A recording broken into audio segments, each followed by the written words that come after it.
المنتخب السعودي خسارة هذا النهائي الثاني في تاريخه. لك لحن لقوا 60 واحد صح؟ منتخب جميل جدا. لحن الصاحب من هذا لا حقة ثانية من ذي عندها هذه. الجماعي وكذلك الجانب الفردي. ما هو قادم أكثر مما مضى. ما هو قادم أكثر وأفضل مما انتهى. راح تسلم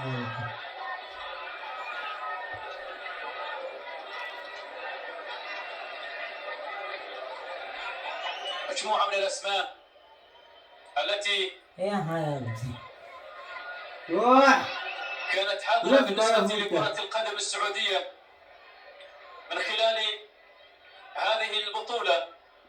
لا شك تقدمهم الحارس الكبير جدا موسى العيد، مشعل داوود، أبو بكر سعيد. تبقى في أذهانهم عالقة هنا في ملعب استاد السعادة. المنتخب اليمني بطل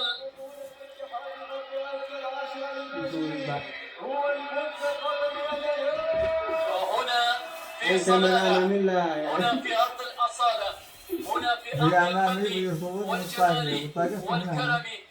هنا محافظة التسعير 40 للأشقاء في اليمن السعيد.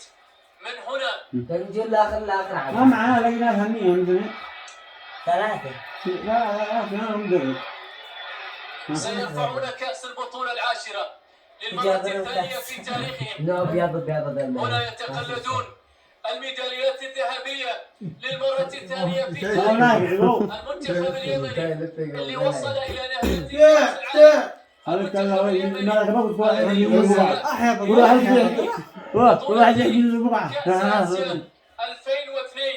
المنتخب اليمني الذي كان قريب من التتويج بلقب بطولة آسيا. المنتخب اليمني يفوز بلقب بطولة غرب للمرة الثانية في تاريخه. يكفاك انه حامل العالم هكا فلسطين 2002 على مستوى بطولة القارة بركلات الترجيح من أمام كوريا الجنوبية بعد سنوات طويلة. واحد يرجع ويخط ميدالية الأولى وبعد واحدة لكرة القدم اليمنية من بوابة القارة. في محافظة على احترام بينهم في صالة العمانية حيث الكرم الاستقبال الكبير وضح أنور كان صريح لكل المنتخبات العربية التي شاركت في هذه البطولة. كان عاتمد عشاء ولا هذا لا تتويج بهذا المستحق بعد لحظات قليلة. أحمد بن محسن الغساني رئيس بلدية ظفار كم يا أحد حبيب كأس بطولة اتحاد غرب آسيا العاشرة.